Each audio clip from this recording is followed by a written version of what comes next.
네, 안녕하세요. 미더드슨 가족 여러분. 이번 한 주간도 정말 고생 많으셨습니다. 정말 잘하고 계십니다. 오늘은 좀 쉬시는 하루가 되셨으면 좋겠습니다. 우리 사도신경 하심으로 9월 11일 토요일 새벽 예배를 시작하도록 하겠습니다. 전능하사 천지를 만드신 하나님 아버지를 내가 믿사오며 그 외아들 우리 주 예수 그리스도를 믿사오니 이는 성령으로 잉태하사 동정녀 마리아에게 나시고 본디오 빌라도에게 고난을 받으사 십자가에 못 박혀 죽으시고 장사한 지 사흘 만에 죽은 자 가운데서 다시 살아나시며 하늘에 오르사 전능하신 하나님 우편에 앉아 계시다가 저희로서 산 자와 죽은 자를 심판하러 오시리라. 성령을 믿사오며 거룩한 공회와 성도가 서로 교통하는 것과 죄를 사하여 주시는 것과 몸이 다시 사는 것과 영원히 사는 것을 믿사옵나이다. 아멘. 찬송가 280장 함께 찬양하시겠습니다. 찬송가 280장입니다. 천부여 의지 없어서. 찬송가 280장, 통합으로는 338장 함께 찬양하시겠습니다. 찬송가 280장입니다.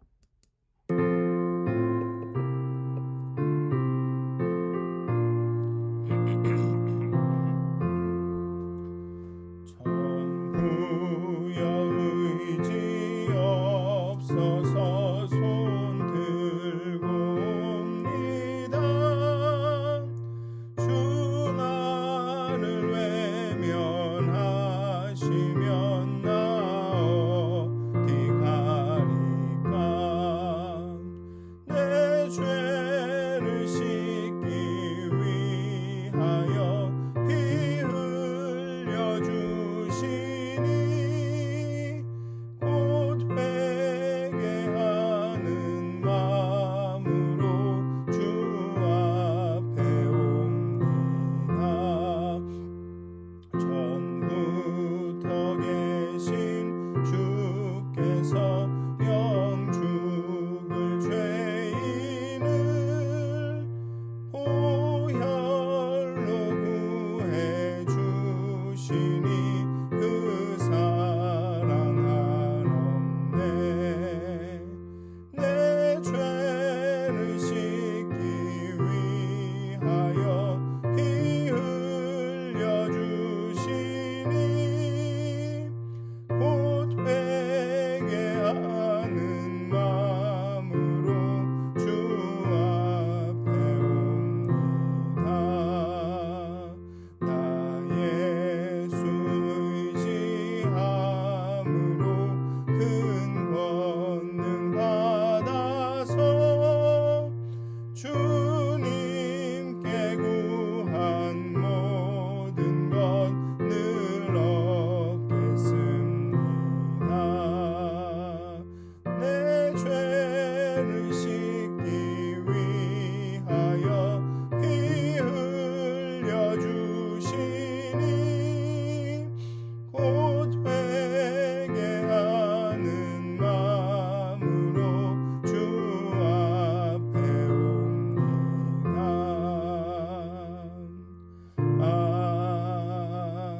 아멘. 기도하시겠습니다. 하나님, 이스라엘은 그렇게 하나님의 심판과 재앙을 경험하면서도 하나님에게 돌아가기보다는 주변의 열강들을, 주변에 있는 힘센 나라들을 의지하고 혹은 자신의 제사나 제의에 대한 열심을 의지하게 됩니다. 하나님, 우리도 마찬가지로 때로 우리에게 어려움이 닥칠 때 하나님에게 돌아가고 천부여 의지 없어서 두 손 들고 갑니다라고 하나님 앞에 나아가기보다는 주변의 사람들, 내 생각, 내 방법을 의지할 때가 많습니다. 때로는 내가 행하는 어떤 종교적인 행동을 의지할 때가 더 많습니다. 우리가 정말 마음으로 우리의 온 심령과 영혼으로 하나님께 돌아가게 되기를 원합니다. 이 길고 긴 팬데믹 기간 동안 하나님, 오히려 우리의 마음이 참 어렵고 힘들긴 하지만 오히려 우리의 마음이, 온 신경이 정말 우리의 온 영혼과 열심히 하나님께 향하기를 원합니다. 정말 이 곤고함 가운데 하나님께 더욱 발돋움할 수 있도록 하나님 우리를 깨우쳐 주시고 우리에게 정말 지혜를 주셔서 명철을 주셔서 정말 깨달을 줄 아는 그 명철을 주셔서 하나님이 우리에게 원하시는 것을 깊이 깨달아 알아 그대로 행할 수 있도록 하나님 우리를 인도하여 주시옵소서. 감사합니다. 예수님의 이름으로 기도하였습니다. 아멘.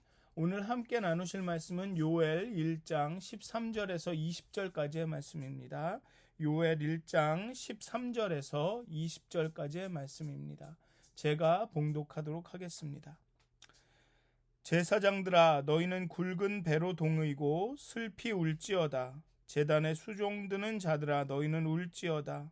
내 하나님께 수종드는 자들아 너희는 와서 굵은 베옷을 입고 밤이 새도록 울지어다. 누울지어다. 이는 소제와 전제를 너희 하나님의 성전에 드리지 못함이로다. 너희는 금시기를 정하고 성회를 소집하여 장로들과 이 땅의 모든 주민들을 너희 하나님 여호와의 성전으로 모으고 여호와께 부르짖을지어다. 슬프다 그날이여 여호와의 날이 가까웠나니 곧 멸망같이 전능자에게로부터 이르리로다. 먹을 것이 우리 눈앞에 끊어지지 아니하였느냐? 기쁨과 즐거움이 우리 하나님의 성전에서 끊어지지 아니하였느냐? 씨가 흙덩이 아래서 썩어졌고 창고가 비었고 곳간이 무너졌으니 이는 곡식이 시들었음이로다. 가축이 울부짖고 소떼가 소란하니 이는 꼴이 없음이라. 양떼도 피곤하도다. 여호와여 내가 주께 부르짖으오니 불이 목장의 풀을 살랐고 불꽃이 들의 모든 나무를 살랐음이니이다. 들짐승도 주를 향하여 헐떡거리오니 시내가 다 말랐고 들의 풀이 불에 탔음이니이다. 아멘. 심판의 날인 여호와의 날이 가까웠습니다. 하나님은 이스라엘 백성에게 아주 작정하고 함께 모여서 회개하고 간구하라고 명령하십니다. 이스라엘의 죄로 인해 심판이 임함으로 육신의 양식이 끊어지고 영적 양식인 예배가 끊어져 그들의 기쁨과 즐거움이 애통으로 바뀔 것입니다. 4차례에 걸친 메뚜기의 재앙은 단순히 자연적 재해가 아니었습니다. 이스라엘은 그것을 빨리 알아차려야 합니다. 그래서 요엘은 하나님의 백성들에게 금식하고 함께 모여 회개하며 하나님의 구원을 바라라고 간청하고 있습니다. 요엘은 이미 9절에서 제사장들이 그 소제와 전제를 드릴 수 없음 때문에 슬퍼한다고 언급하였습니다. 그리고 13절에서는 제사장들을 향하여 애곡하라고 슬퍼하라고 명령하며 그들이 취할 행동을 조언합니다. 먼저 굵은 배로 동이고 슬피 울라고 합니다. 제단에 수종드는 자들과 내 하나님께 수종드는 자들을 언급하는데 이들의 주된 임무가 성전을 돌보며 자기들을 포함한 하나님의 백성들이 거룩함을 유지하도록 제사와 중보 역할을 하는 등 하나님만을 예배하고 섬기는 것임을 상기시킵니다. 굵은 베옷은 장례식 때 입는 옷이지만 장례 때만 아니라 하나님 앞에서 금식하며 회개하고 간구할 때 입는 옷입니다. 그리고 이러한 이 옷을 입는 행동은 하나님 앞에서 겸비함과 순복함과 또 애통함을 상징합니다. 정말로 자신의 죽음을 내가 죽게 되었나이다. 나는 죽은 사람입니다. 내가 할 수 있는 게 아무것도 없습니다. 나는 이미 죽은 거나 마찬가지입니다. 라며 그렇게 애통하고 겸손하게 또 그렇게 간절하게 하나님 앞에 나아가는 것을 상징합니다. 특이한 점은 그렇게 굵은 베옷을 입고 슬퍼하며 밤이 새도록 성전에 누우라고 말했다는 것입니다. 여기서 밤이 새도록이라는 표현은 진짜로 밤에 잠을 자지 않는다라는 뜻이 아니라 성전에 머물렀다라는 것을 의미합니다.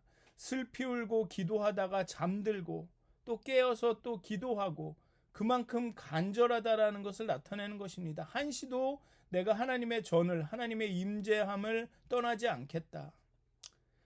내가 집으로 돌아가서 쉬었다가 다시 오거나 이러지 않겠다. 항상 하나님 그 임재함 가운데 하나님 앞에 있겠다라는 그런 간절함, 하나님을 그렇게 간절하게 찾고 하나님에게 나아가라는 것입니다.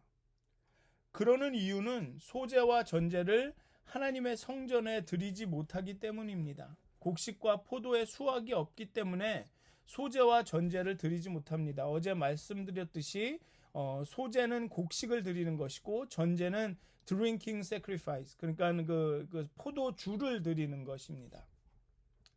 어떻게 보면 제사를 드리면서 내가 하나님과 좋은 관계를 맺고 있나 보다 하고 막연히 안심하고 있다가 그 제사조차도 드리지 못하게 되니 그 관계의 실체가 드러나게 된 것입니다. 내가 이 이스라엘 백성들은 그렇게 제사를 화려하게 드리고 송아지와 그 양을 갖다가 드리면서 그렇게 대단한 제사를 드리며 스스로 나와 하나님과의 관계가 괜찮다, 아무 문제가 없다라고 스스로를 위로하고 있었던 것입니다. 막연하게 그냥 안심하고 있었던 거죠. 그런데 그 제사를 드리지 못하게 되니까 불안하게 되는 것입니다. 도대체 하나님과 내가 좋은 관계인지 어쩐지 확인할 길이 없어지는 거죠. 그리고 어떻게 보면 하나님을 조정할 수 있는, 내가 이렇게 드리면 하나님이 용서해 주시고 내가 와서 송아지를 몇 마리를 드리면 하나님이 또 내가 지은 죄를 용서해 주시고 하는 이런 관계, 이런 하나님을 통제할 수 있다라는 그런 그 확신이 없어진 겁니다. 그러고 나니 제사를 빼고 난 이스라엘과 하나님과의 관계는 아무것도 아니었다라는 게 드러나게 되는 것입니다. 사실 이스라엘은 열심히 하나님께 제사를 드리고 제물을 드렸지만 하나님으로부터 멀어지고 있었던 것입니다. 그것이 전제와 소제를 드리지 못하게 됨으로 드러나게 되는 것이죠. 진정한 예배는 예배의 모든 형식이 사라지고 난 다음에 남습니다.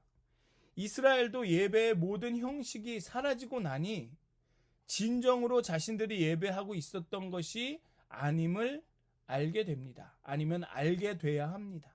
그렇기 때문에 이 요엘이 이렇게 다그치고 있는 것이죠. 애통해라, 하나님께 나아가라, 상복을 입고 굵은 베옷을 입고 하나님께 나아가 내가 죽었다라고 살려달라고 매달려라 라고 말하고 있는 것이죠. 너희들이 지금까지 드린 그 제사는 하나님과 아무 관계가 없었다. 하나님은 그 노래를 듣지도 않으시고 그 제물을 받지도 않으셨다. 그러니 이제는 너네가 가서 애통할 수밖에 없다. 하나님께 나가 내가 죽었나이다, 내가 잘못 살았습니다, 살려주시옵소서라고 매달릴 수밖에 없다.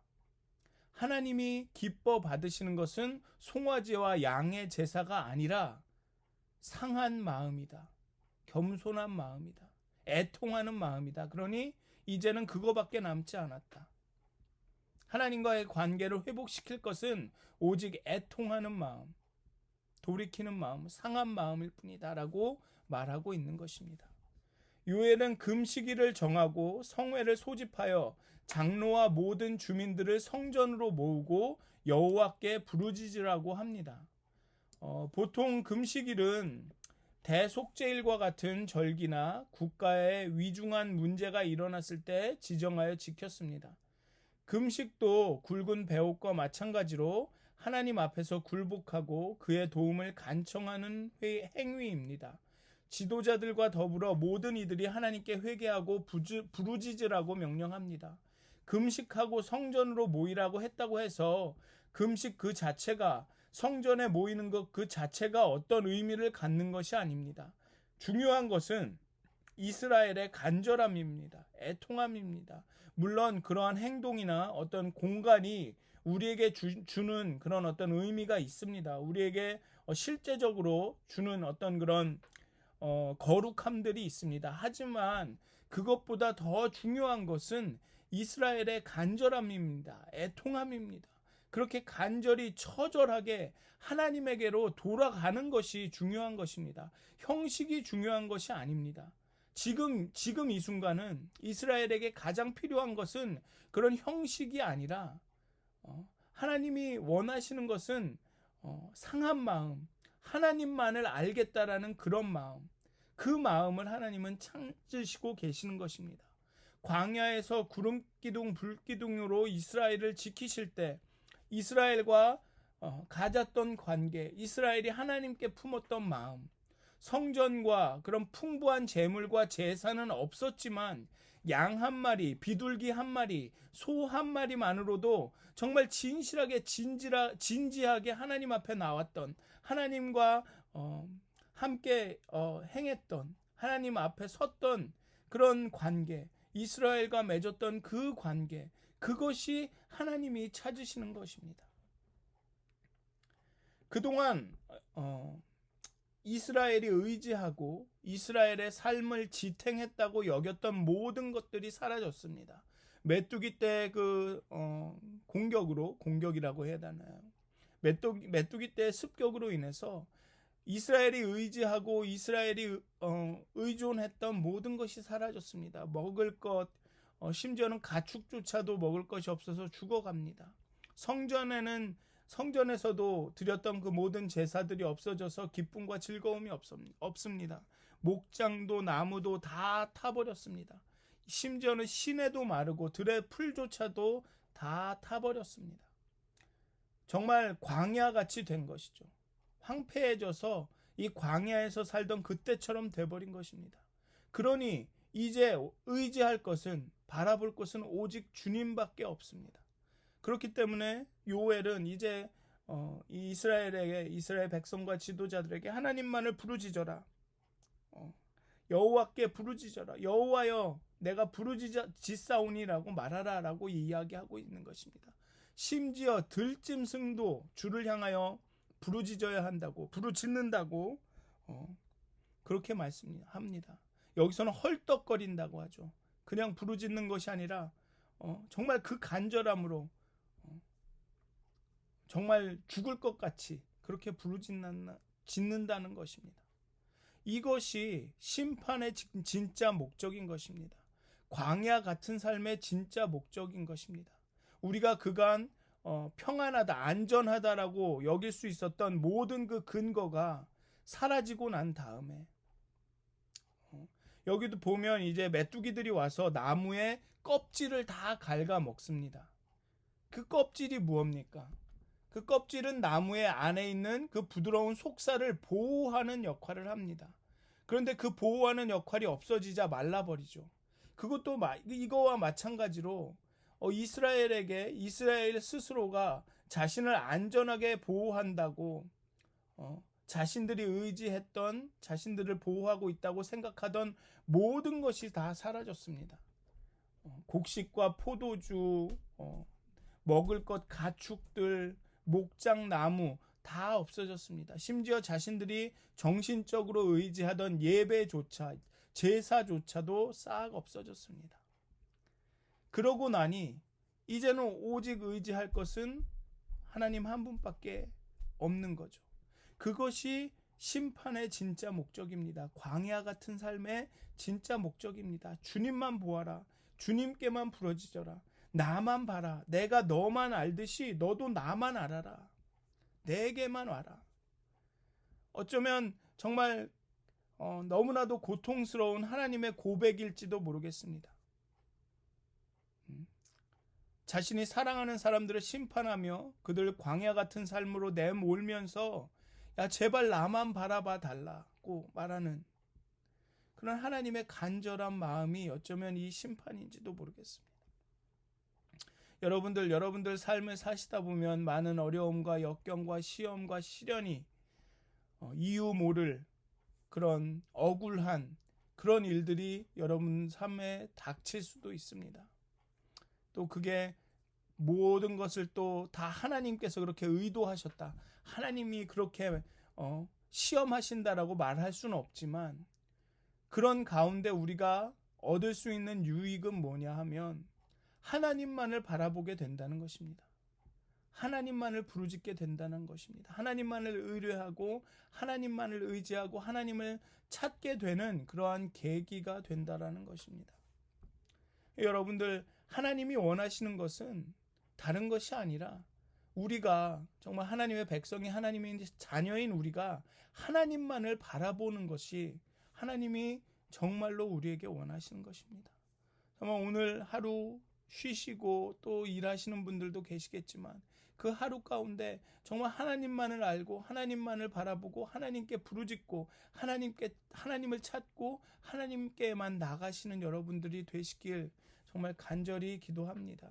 그렇게 하나님이 기뻐하시는 그런 관계를 우리가 다시 회복할 수 있도록 다시 형성할 수 있는 그런 하루가 되시기를 주님의 이름으로 축원드립니다. 기도하시겠습니다.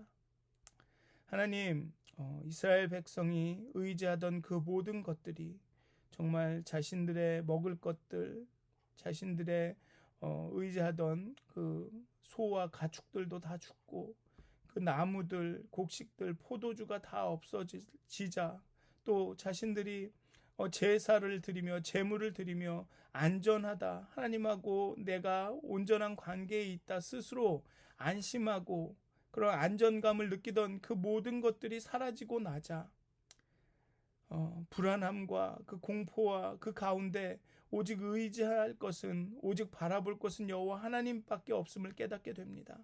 하나님, 우리의 곤고함 가운데 우리의 시험과 역경 가운데 환난 가운데 우리가 오직 하나님만을 바라보게 되는 그런 지혜를 얻기를 원합니다. 하나님 여호와를 경외해야 하는 것이 모든 지식의 지혜의 근본이라 말씀하셨음에 모든 상황 가운데 모든 어려움 가운데 오직 주님만을 바라보며 주님을 경외하며 하나님을 경외하며 하나님을 의지하며 하나님을